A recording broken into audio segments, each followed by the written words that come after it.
ይጃቻሉ እንዳታሳልፉት ዛቻና ማስፈራሪያ እየደረሰበት እንደሆነ ቲክቶከር ታኩር ተናገረ።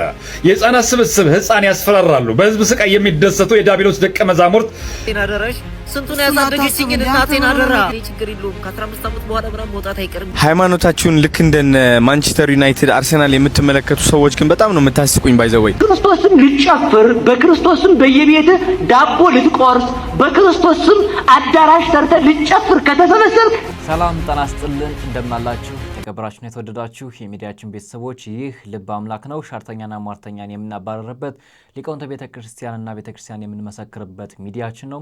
ዛሬ ከምንመለከታቸው መረጃዎች መካከል ታኩር ሊታሰር ነው፣ የተለያዩ ሟርቶች እየደረሱበት ነው ተብሏል። ማስፈራሪያውስ ምንድነው የሚለውን መረጃ ይዘናል የምናስመለክታችሁ ይሆናል። ይህ በእንዲህ እንዳለ ተጽዕኖ ፈጣሪው አዶናይ በእምነቴ ጉዳይ አትምጡብኝ ሲል አሁን ያስተላለፈው መረጃ አለ። እሱንም የምናሰማችሁ ነው የሚሆነው። ይህ በእንዲህ እንዳለ በኢትዮጵያ ኦርቶዶክስ ተዋሕዶ ቤተክርስቲያን በታቦታት ላይ የሚነሱ ጥያቄዎች እጅግ ደስ የሚያሰኝ ምላሽ ተሰጥቷቸዋል። እኔና ሌሎች መረጃዎችን ወደ እናንተ የምናደርስ ይሆናል። እስከ መጨረሻው ድረስ አብራችሁን ቆዩ።